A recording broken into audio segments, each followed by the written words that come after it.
요한계시록 2장 12절로 17절입니다.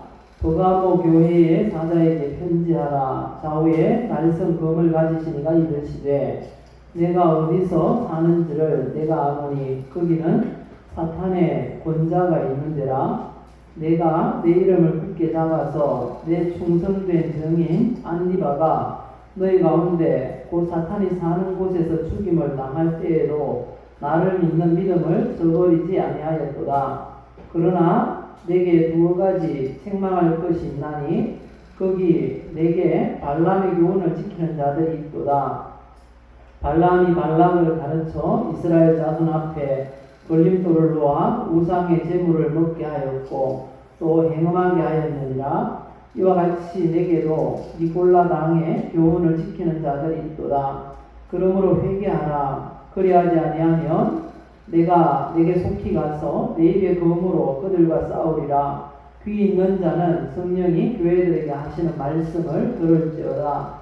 이기는 그에게는 내가 감추었던 만나를 주고 또 흰 돌을 줄 터인데 그 돌 위에 새 이름을 기록한 것이 있나니 받는 자밖에는 그 이름을 알 사람이 없느니라. 아멘.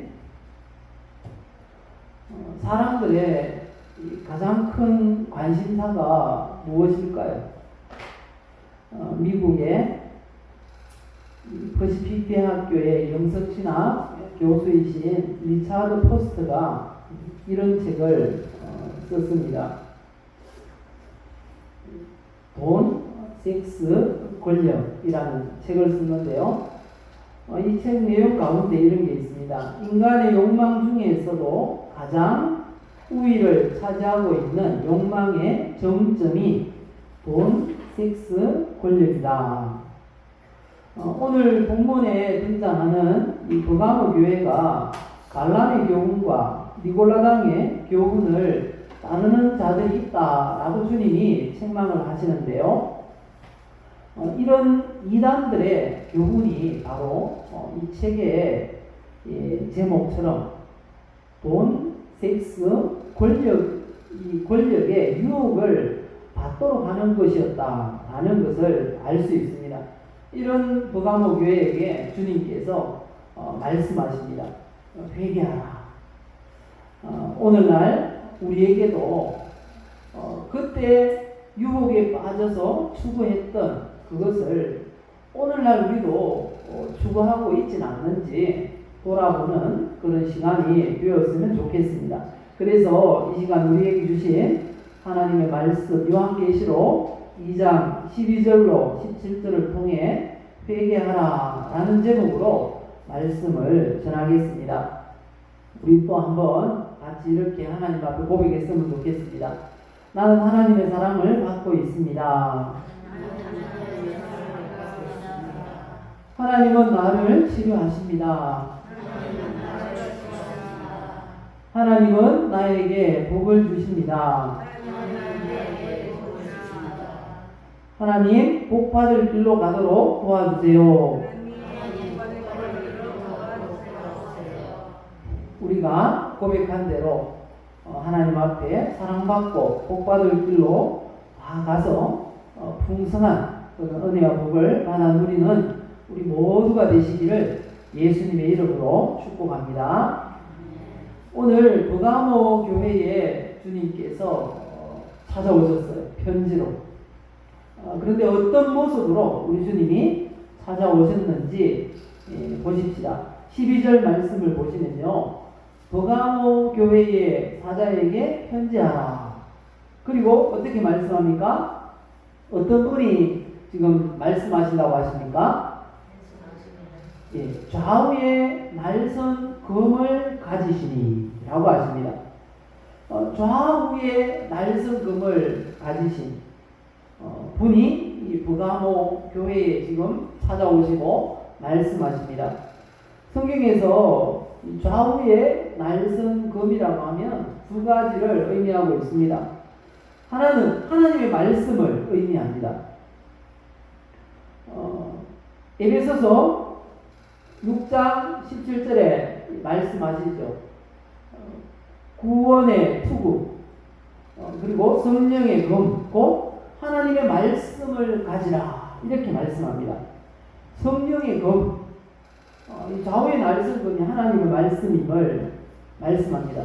그리고 오늘 본문 16절에 보시면 하나님의 이 심판을 의미한다 라고도 말씀을 하고 있습니다. 그러므로 회개하라. 그리하지 아니하면 내가 내게 속히 가서 내 입의 검으로 그들과 싸우리라. 이렇게 말씀하십니다. 이 버가모 교회가 바로 서기 위해서 무엇보다 절실하게 필요했던 것이 바로 이 두 가지입니다. 하나님의 말씀으로 자신을 살피고 말씀에 순종하며 사는 것이 지금 필요하다는 것입니다. 그리고 또 하나는 늘 하나님의 심판대를 생각하며 살아야 한다는 것입니다. 언제든지 주님께서 부르시면 주님 앞에 가야 됩니다. 우리가 이 세상을 떠나는 순간 주님의 심판대 앞에 서게 된다는 거죠. 그러니까 그 심판대 앞에 당당히 설 수 있도록 준비해라 라는 그런 의미를 지금 가지고 우리에게 말씀하고 있습니다. 그런데 이 두 가지는 동전의 양면과 같습니다. 성경에는 회색 지대가 없습니다. 중간 지대가 없습니다. 또 아니면 이런 아주 극단적인 것처럼 천국 아니면 지옥입니다. 복 아니면 저주입니다. 하나님의 말씀을 순종하면 복이고 하나님의 말씀 불순종하면 저주를 받는다는 것입니다. 동전의 양면처럼 그렇다는 거죠. 주님은 지금 우리에게 둘 중 한 길을 선택하라고 요구하고 계십니다. 하나님 말씀 순종해서 복을 받을 것인가? 하나님 말씀 불순종해서 저주를 받을 것인가? 우리에게 선택하라고 말씀합니다. 어떤 걸 선택하시겠습니까? 복. 하나님의 말씀을 순종해서 복 받으시는 그런 삶의 길을 선택할 수 있기를 예수님의 이름으로 축복합니다. 주님께서 왜 이런 요청을 하시는지 버가모 교회의 상황을 우리가 또 살펴보아야 되겠습니다. 13절 보실까요? 오늘 본문 13절을 보시면 이 버가모라는 지역이 어떤 곳인지를 잘 말씀해 주십니다. 내가 어디에 사는 것을 내가 아는 예수님이 지금 버가모 교회 성도들에게 말씀합니다. 너희가 사는 그 지역 상황을 내가 안다는 것입니다. 그 지역 상황이 어떻습니까? 거기는 사탄의 권자가 있는 데라 이렇게 말씀합니다. 사탄의 보좌가 있는 곳이라고. 지금 사탄의 작전 본부가 지휘부가 있는 곳이라고 그렇게 말씀을 하고 있습니다. 버가모는 현재 베르가마라는 지역입니다. 이곳은 지대가 굉장히 높다고 합니다. 해발 350m 산 정상에 도시가 자리 잡고 있다는 것입니다. 산 꼭대기에 아주 멋있는 도시가 자리 잡고 있어요. 주변에 경관이 좋다는 거죠. 산 꼭대기 하면 또 생각나는 게 있을 텐데요. 산 꼭대기는 주로 우상의 신전들이 많다라는 걸 또 알아야 됩니다. 이 베르가마라는 이 지역은요, 로마가 소아시아 지역을 다스리기 위해서 행정본부를 설치한 곳이에요. 로마의 이 주둔지가 바로 이 베르가마, 이 버가모를 중심으로 해서 그렇게 소아시아 지역을 통치했다는 것입니다. 그러니까 소아시아 지역에는 제일 먼저 황제의 신상이 세워진 곳입니다. 로마 황제의 신상이 세워져 있었고요. 그리고 또 이곳에는 의학이 의학이 굉장히 발달했다고 합니다. 그래서 의학의 신을 그런 섬기는 그런 지역이라고 합니다. 의학의 신, 이 아스클레피오스를 숭배하는 그런 신전이 있었습니다. 그리고 신전이면서 최초의 병원이 아스클레피움이라는 곳입니다. 이곳이 바로 이 버가모에 있었습니다. 최초의 병원이 버가모에 있었다는 거죠. 그리고 1300년 동안 서양 의학의 최고봉에 있었던 의사가 있는데요. 누군가 하면 이 갈레노스라는 의사입니다. 이 갈레노스. 지금도 그렇다고 합니다. 의사들이 논문을 써서 학위를 받잖아요. 근데 그 논문에 가장 많이 등장하는 이름이 갈레노스라는 거예요. 갈레노스가 이렇게 말했다 하면 그게 의학계에서는 뭐 진리처럼 여겨지는 그런 인물이 이 갈레노스라는 겁니다. 우리 의사들이 의사 면허를 받을 때 선서를 하는 게 있습니다. 그 선서를 뭐에다 하는가 하면 히포크라테스 선서라고 합니다. 그렇게 하는데 그 히포크라테스보다 훨씬 더 뛰어난 의사가 바로 이 갈레노스라는 의사라는 것입니다. 근데 이 갈레노스가 어디 출신일까요? 버가모 출신이라는 것입니다. 그 정도로 이 병 고치는 데 있어가지고 아주 최고 이 선두 주자가 바로 이 버가모 지역이었다는 것입니다. 그런데 문제는 이 병원이면서 이 아스클레피움이라는 것이 병원이면서도 뭐라고요? 신전입니다. 신전. 병 고치러 온 사람이 그 신에게 이 경배를 했다는 것입니다. 그리고 황제의 신상에도 경배를 해야 살 수 있는 곳이, 정상적인 생활을 할 수 있는 곳이 바로 버가모였습니다. 그러니까 주님 보시기에는 그곳이 사탄의 권자가 있는 곳이다, 이렇게 말씀했던 것이죠. 세상 사람들은 살기 아주 좋은 곳이에요. 왜냐하면 그 당시에 수만 권의 책들이 있는 큰 도서관이 있었고, 그리고 최초의 병원이 있었고, 최고의 의사가 있었고, 로마 군대가 주둔하고 있었고, 그런 곳이니까 세상적으로는 아주 살기 좋은 곳이었습니다. 그런데 이 신앙적으로 볼 때는 거기가 사탄의 지휘본부였다라고 말씀을 하고 있는 것입니다. 이런 곳에 교회가 세워졌어요. 바로 버가모 교회였다는 것입니다. 그런데 이 버가모 교회를 주님께서 먼저 칭찬을 하십니다. 어떤 칭찬을 하고 계시는지 말씀을 보시면요.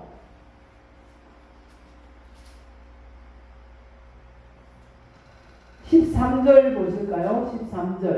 13절 보시면 같이 쭉 읽어봅시다. 성경을 보시고요. 내가 어디서 사는지를 내가 아노니 거기는 사탄의 권자가 있는 데라. 네가 네 이름을 굳게 잡아서 내 충성된 증인 안디바가 너희 가운데 사탄에 사는 곳에서 죽임을 당할 때에도 나를 믿는 믿음을 저버리지 아니하였도다.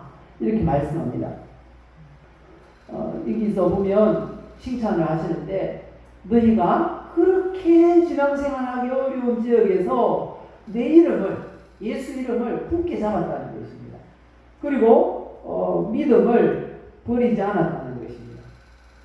얼마나 칭찬할 만한 그런 칭찬의 끓입니까? 우리 주님은요, 우리를 보실 때 먼저 칭찬할 거리를 찾으신다라는 것을 알 수 있어요. 우리 주님은 먼저 칭찬할 걸 보세요. 근데 우리가 살다 보면 칭찬 들을 만한 일이 많겠습니까? 아니면 책망 받고 비난 들을 일이 많겠습니까? 예, 이 핀잔 들을 일이 많아요. 그죠? 책망 들을 일이 더 많을 것입니다. 그런데 우리 주님은 먼저 무엇을 보신다고요? 칭찬거리를 먼저 보신다는 겁니다. 우리가 우리의 가족들을 볼 때, 이웃들을 볼 때도 주님의 시각으로, 주님의 방법으로 바라보아야 한다는 것입니다. 먼저 칭찬할 거리를 찾을 수 있어야 한다. 라는 것입니다. 먼저 칭찬해 줘야 됩니다. 한번 칭찬해 보실까요? 옆에 계신 분, 우리 이렇게 칭찬해 봅시다. 이 자리가 당신 때문에 빛이 납니다. 우리 인사합시다.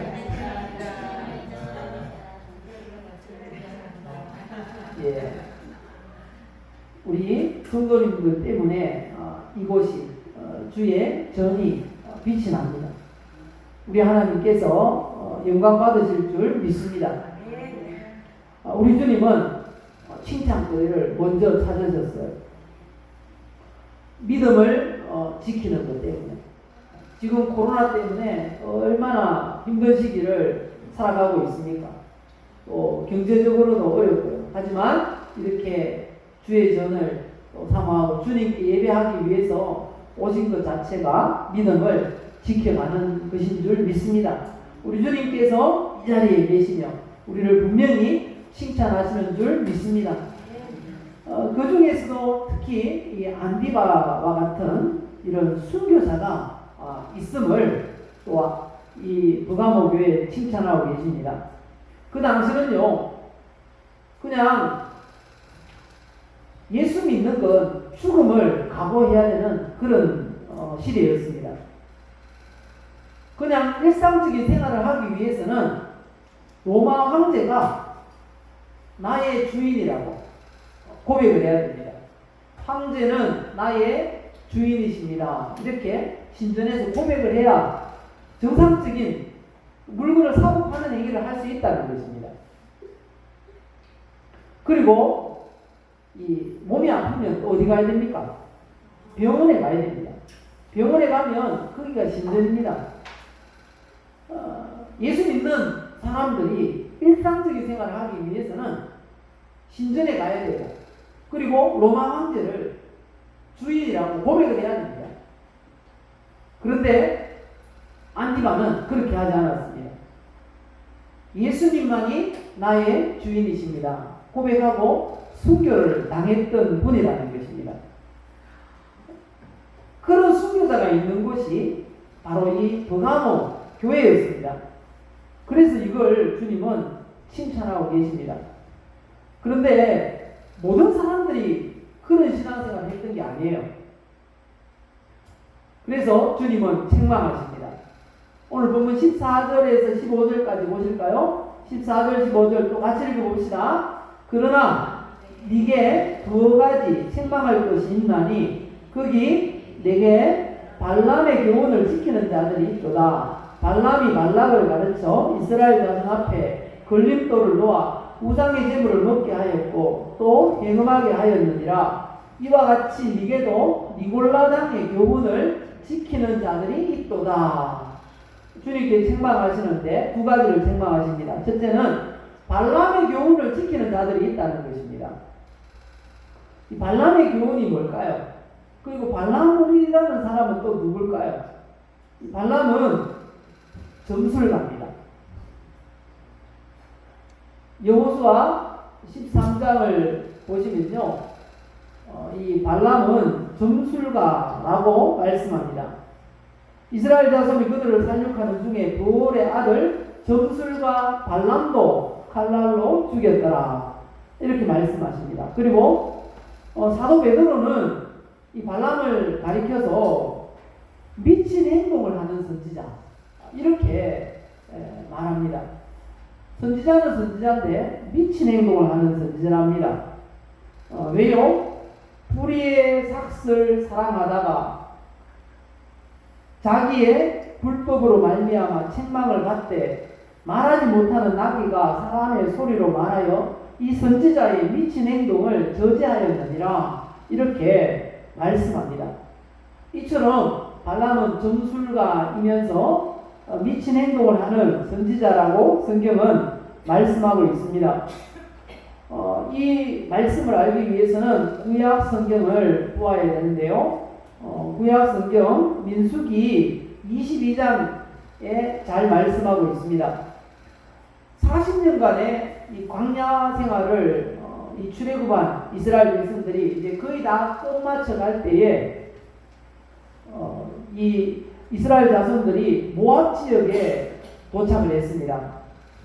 모압 왕이 이스라엘 자손들을 굉장히 두려워했습니다. 왜냐하면 아모리 왕 시온을 죽였기 때문입니다. 그리고 홍해를 갈랐기 때문입니다. 그런 소식을 들은 이 모압 왕 발락이라는 사람이 이스라엘 자손이 너무 두려웠습니다. 그래서 힘으로는 안 되니까 점술의 힘을, 미신의 힘을 빌리기로 했습니다. 그래서 이스라엘 자손을 멸망시키기를 원했습니다. 내 힘으로 안 되니까 신의 힘을 의지하겠다는 것입니다. 그래서 그 당시 근동 지역에서 최고 유명한 점술가 이 발람을 찾은 것입니다. 그래서 신하들에게 많은 돈을 가지고 이 발람에게 가서 이스라엘 자손을 저주하라고 부탁을 하기 위해서 청빙을 하려고 찾아갔습니다. 가서 이 발람에게 가니까 발람이 신령한 채 한다고 이렇게 이야기합니다. 하나님이 나는 말씀하시면 그대로 행한다고. 그러면서 당신들은 잠깐만 기다려보라고. 그냥 돌려보내려고 하니까 돈을 많이 싸가지고 왔거든요. 복채를 많이 준비해가지고 왔어요. 그러니까 이 발람이 돈 때문에 돌려보내기는 싫고 있으라고. 잠깐만 기다려보라고. 그리고 하나님이 뭐라고 말씀하시는지 물어보겠다고. 하나님이 그렇게 말씀하셨어요. 너는 그들과 함께 가지도 말고 그 백성을 저주하지도 말라. 그들은 복을 받은 자들입니다.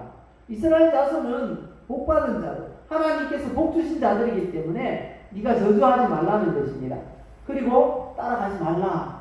하나님은 분명하게 뜻을 말씀하셨어요. 그런데 그 복체가 욕심이 나는 것입니다. 그래서 나중에는 자꾸 가려고 합니다. 그러니까 하나님께서 그러려면 뭐 가라.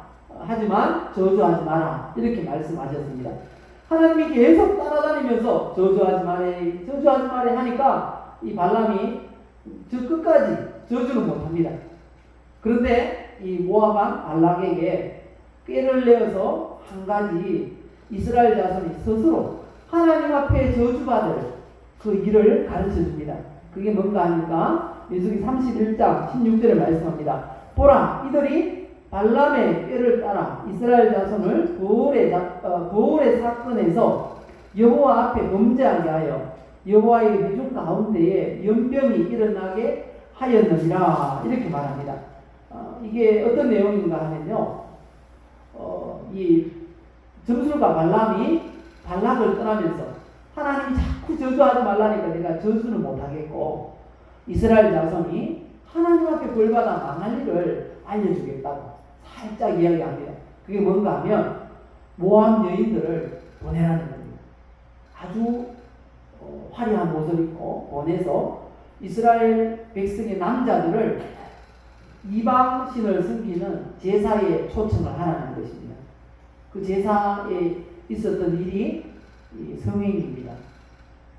그렇게 하면 하나님이 이스라엘 자손들을 벌할 것이다 알려줍니다. 그래서 이스라엘 자손들이 이 우상 숭배에 빠지도록 아주 화려하게 입은 여인들을 보내서 미혹을 받습니다. 그래서 그들의 제사에 참여하고 그것 때문에 하나님은 이스라엘 자손 가운데 연병을 일으켜서 약 24,000명이 몰살하도록 그렇게 만들었습니다. 그게 바로 발람의 교훈이라는 것입니다. 발람이 무엇 때문에 하나님의 이 뜻을 알았습니까? 몰랐습니까? 알았지만 무엇 때문에 발람이 이스라엘 자손이 저주받도록 했습니까? 재물 때문에, 돈 때문에. 그래서 이 발람의 교훈이라는 건 배금주의, 만몬주의라는 것입니다.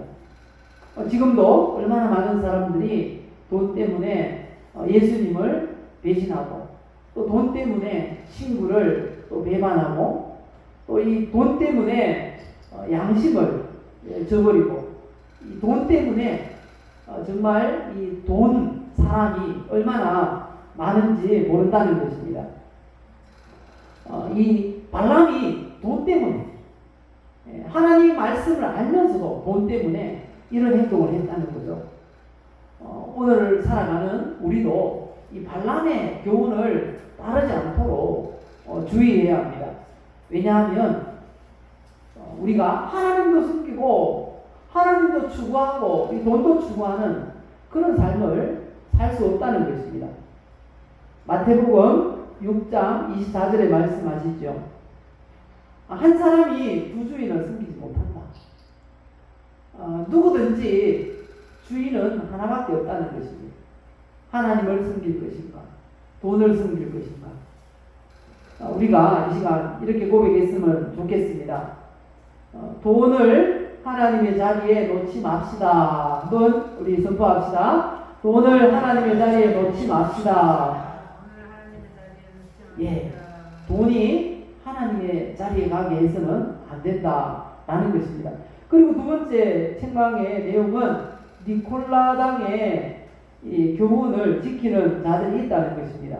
그럼 니콜라당의 교훈은 뭘까요?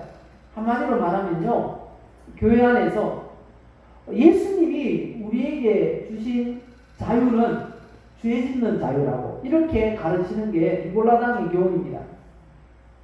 예수 믿었으니까 죄 지어도 돼. 예수님이 모든 죄 다 하셨으니까 우리가 죄 짓는 것도 용서해 주신다는 겁니다. 그리고 은혜가 더하는 곳에는 죄도 더한다 라는 것입니다. 죄를 지어도 죄를 짓는 만큼 하나님의 은혜를 기억한다, 이렇게 가르치는 것입니다. 가만히 들어보면 맞는 말 같기도 해요. 얼마나 은혜로운 말입니까? 마음대로 살아도 예수님이 십자가에 다 해결하셨는데 괜찮아 라는 그런 말을 공공연하게 했고 가르쳤다는 것입니다. 그래서 니콜라당의 이 교훈이라는 건 율법주의적 방종, 그리고 성적인 방종, 이 쾌락주의에 빠지도록 하는 그런 교훈을 말한다는 것입니다. 오늘날의 이 구원파 교리와 비슷합니다. 구원파 바로 그런 거잖아요. 예수님 믿으니까 마음대로 살아도 된다는 겁니다. 육신은 어차피 멸망받아서 헐거로 돌아갈 거니까 육신은 마음대로 살아도 된다, 이렇게 가르쳤던 것입니다. 그래서 그 구원파가 그런 교리를 가지고 지금도 포교를 하고 있습니다. 구원파 많이 들어보셨죠? 세월호 사건이 있었을 때 그 선주가 유병헌이라고 합니다. 근데 유병헌은 구원파의 교주였습니다. 그리고 지금은 많이 갈라졌습니다. 박옥수, 이복칠, 그리고 구영석 이렇게 갈라졌는데, 이런 이름을 듣거든 이단이구나 라고 생각하시라고 이렇게 적었습니다. 그런데 분명한 것은 성경이 어떻게 말씀하실까요? 과연 성경이 그렇게 말씀하실까요? 예수 믿으니까 자유롭게 그냥 죄 지어도 돼 말씀하실까요? 아니라는 겁니다. 죄 지으면 심판받는다고 말씀하십니다. 청년이여, 내 어린 때를 즐거워하며 내 청년의 날들을 마음에 기뻐하여 마음에 원하는 일들과 내 눈이 보는 대로 행하라. 마음대로 한번 살아라. 이렇게 말합니다. 그러나 기억할 게 있다는 겁니다. 뭘요? 하나님이 이 모든 일로 말미암아 너를 심판하실 줄 알라. 마음대로 사는 건 좋은데 심판이 있다는 걸 기억해라. 그리고 예수님이 이 죄 짓도록 하는 마귀 일을 멸하기 위해 오셨다는 겁니다. 요한일서 3장 8절 잘 아시죠? 죄를 짓는 자는 마귀에게 속하나니. 죄를 짓는 건 마귀가 하는 일이라는 겁니다. 예수 믿는데 마귀가 하는 일을 해서는 안 됩니다. 그리고 죄와는 싸우라는 것입니다. 죽음을 각오하고 싸우라 성경은 말씀합니다. 너희가 죄와 싸우되 아직 피 흘리기까지는 대항하지 아니하였다. 무슨 말씀입니까? 죄와 싸우라는 겁니다. 피 흘리기까지. 죽음을 각오하고 죄와 싸워야 된다는 거예요. 유혹에 넘어가지 말라고 우리에게 요구하고 있는 것입니다. 그렇다면 이 발람의 교훈 어떻게 이길 수 있을까요? 16절에 말씀합니다. 본문 16절 우리 같이 읽어보실까요? 그러므로 회개하라. 그리하지 아니하면 내가 내게 속히 가서 내 입의 검으로 그들과 싸우리라. 회개하라. 무슨 말입니까? 죽을 길로 갔다면 살 길로 돌아서라. 바로 그게 회개입니다. 하나님의 말씀으로 돌아오라는 것입니다. 하나님의 말씀으로 돌아오라. 하나님의 말씀은 우리가 바른 길로, 살 길로 인도하시기에 충분하기 때문에 이렇게 말씀합니다. 하나님의 말씀, 디모데후서 3장 16절에 말씀합니다. 하나님의 말씀이 어떤 능력이 있는지 같이 읽어보실까요? 모든 성경은 하나님의 감동으로 된 것으로 교훈과 책망과 바르게 함과 의로 교육하기에 유익하니 이는 하나님의 사랑으로 온전하게 하며 모든 선한 일을 행할 능력을 갖추게 하려 합니다. 하나님의 말씀을 계속해서 읽고 듣고 묵상하고 공부하면 하나님의 사람으로 온전한 삶을 살 수 있다 말씀하는 것입니다. 그리고 하나님의 말씀은요 능력이 있습니다. 읽고 또 묵상하고 늘 상고해 보십시오. 그럼 이런 능력이 나타날 것입니다. 하나님의 말씀은 살아있어. 활력이 있어. 그리고 좌우의 날선 어떤 금보다도 예리하여 혼과 영과 이 관절과 골수를 찔러 쪼개기까지 하며 또 마음의 생각과 뜻을 판단하는 우리의 영과 그리고 혼과 우리의 육신을 수술해 준다는 거예요. 치료한다는 것입니다. 하나님의 말씀 그런 능력이 있다는 것입니다. 그래서 회개하라. 하나님의 말씀으로 돌아오라는 것입니다. 이 발람의 교훈을 따르지 말고 니골라당의 교훈을 따르지 말고 하나님의 말씀을 따르라 라고 우리에게 말씀하고 있는 것입니다. 하나님의 말씀을 따르시기를 예수님의 이름으로 축복합니다. 그러면 이것을 주겠답니다. 약속하십니다. 주님 뭘 약속하시는지 우리 17절 읽어봅시다. 17절 귀 있는 자는 성령이 교회들에게 하시는 말씀을 들을지어다. 이기는 그에게는 내가 뭘 주겠다고요? 감추었던 만나를 주고 우리 감추었던 만나 우리 빨간색 볼펜으로 쫙 꺼보십시오. 그리고 또 주겠답니다. 뭘 주겠다고 합니까? 흰 돌을 주겠답니다. 근데 그 돌 위에 새 이름을 기록한 것이 있다는 겁니다. 근데 뭐가 기록되어 있는지는 받는 사람만 안다는 것입니다. 두 가지를 주겠다고 합니다. 감추었던 만나를 주고 또 새 이름이 새겨진 흰 돌을 주겠다고 말씀합니다. 그 만나는 뭘까요? 만나는 생명의 양식. 그 생명의 양식으로 오신 예수 그리스도를 상징한다는 것입니다. 왜냐하면 예수님이 그렇게 말씀하세요. 요한복음 6장 31절에 보시면요. 6장 31절에 보시면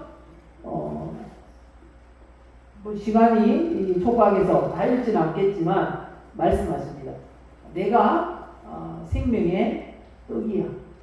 생명의 양식이야. 예수께서 그렇게 말씀하시는 내용입니다. 35절에 분명하게 말씀하시네요.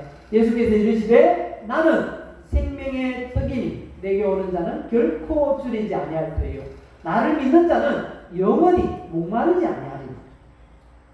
예수 믿으면 산다는 거예요. 영혼과 육신이 산다는 것입니다. 그러면 흰돌은 뭘까요? 흰돌은 구원의 즐거움의 잔치에 참여할 수 있는 초청장이라는 것입니다. 이 말씀은 이 새 이름을 새겨서 새 이름이 새겨진 흰돌을 주겠다. 그 말은 새 이름 하면 요한계시록에는 하나님 나라와 관계된 건 새 자가 붙었어요. 천국을 새 하늘과 새 땅 이렇게 말합니다. 그리고 또 다른 표현으로는 새 예루살렘 이렇게 말씀하시는데요. 그리고 구원받은 성도를 가리켜서 또 이렇게 말합니다. 새로운 피조물, 새 피조물이라고. 고린도후서 5장 17절에 그렇게 말씀하십니다. 그래서 우리의 새 이름, 구원받아서 변화된 우리의 이름이 기록된 흰 돌, 그건 바로 구원의 그 행복한 잔치에 초대하는, 우리 하나님을 초대하는 초청장을 의미한다는 것입니다. 우리가 이기면, 무엇을 이기면요? 두 가지 교훈을 이기면, 발람의 교훈, 배금주의, 돈 때문에 우리가 무엇을 하든지 돈 때문에 나는 이거합니다. 그게 아니고요. 어떻게 말해야 됩니까? 하나님 때문에 나는 일을 하고 있습니다. 하나님 때문에. 돈 때문에 무엇을 한다고 하면 바로 발람의 교훈을 따르는 사람이 되는 것입니다. 그래서 돈 때문이 아니고 하나님 때문에 이 일을 합니다. 그리고 니골라당의 교훈 무엇이라고요? 이 율법주의, 탈율법주의라고 말할 수 있죠. 성적인 방종, 그리고 내 마음대로 사는 것입니다. 이걸 이기는 사람에게는 예수 믿고 영생을 얻게 하시겠다. 천국 잔치에 참여할 초대장을 주시겠다. 이렇게 약속하고 있는 것입니다. 그게 바로 버가모 교회에 주시는 약속이었다는 거죠. 우리 한 분의 이 간증을 듣고 이 말씀을 마무리하도록 하겠습니다. 이경수 숙명여대의 전 총장님이었는데요. 이분이 이 빚에 시달리던 그런 숙명여대 총장으로 이렇게 선출이 되었습니다. 그래서 늘 어떻게 하면 이 빚을 갚고 학교를 정상화할까 해서 늘 사람을 찾아다녔다는 거예요. 돈 구하려고, 돈 때문에. 그러다가 너무 이렇게 사람들을 많이 만나고 스케줄이 바쁘다 보니까 2번이나 쓰러졌다는 거예요. 너무 몸이 약해져가지고. 그러던 어느 날 새벽 기도를 하는데 빨리 기도하고 또 사람 만나러 가야 되니까 빨리 기도하고 사람 만나러 가는 자신의 모습이 돈 때문에 지금 이러고 있구나 라는 생각을 하게 되더라는 것입니다. 그래서 이런 다짐을 했다고 합니다. 어느 날 새벽 기도를 하는데 그런 찬양이 생각나더라는 거예요. 무거운 짐을 나 홀로 지고 견디다 못해 쓰러질 때 불쌍히 여겨 구원해 주리 은혜의 주님 오직 예수.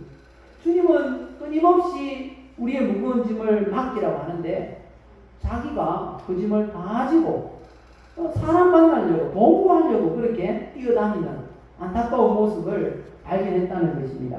그래서 이분이 이렇게 하기로 다짐을 했답니다. 하나님 앞에 먼저 기도하고 하나님께 맡기기로 그렇게 기도했답니다. 하나님 음성 듣고 그렇게 나가겠다고. 그래서 빨리 기도하고 사람 만나러 가는 게 아니고 기도를 많이 하고 하나님께서 응답 주시면 가겠다고. 그리고 나서 놀라운 일들이 일어났다는 겁니다. 어느 순간 그렇게 염려했던 돈 문제가 해결되더라는 것입니다. 하나님을 구하니까 돈을 따라서 바쁘게 살다 보니까 인생이 자꾸 망가지는데 건강도 무너지는데 바꿨답니다. 하나님을 따라서 살겠다고. 하나님 말씀하시면 행동하고 하나님을 추구하겠다고 그렇게 고백하고 기도한 후부터는 완전히 바뀌게 되었답니다. 그래서 이후로 이분이 이런 비전이 생겼답니다. 총장님 비전이 뭡니까? 라고 제자들이 질문할 때 이런 대답을 했다고 합니다. 예, 저는 제가 만난 좋으신 하나님을 다른 사람들이 만나도록 하는 것입니다. 이렇게 이야기를 했다는 것입니다. 우리도 돈 때문에 무엇을 하는 그런 성도가 아니라 하나님 때문에 이것을 하는 그런 성도가 되어서 이 총장님이 간증했던 그런 간증이 넘치는 우리 성도님들 다 되시기를 예수님의 이름으로 축복합니다.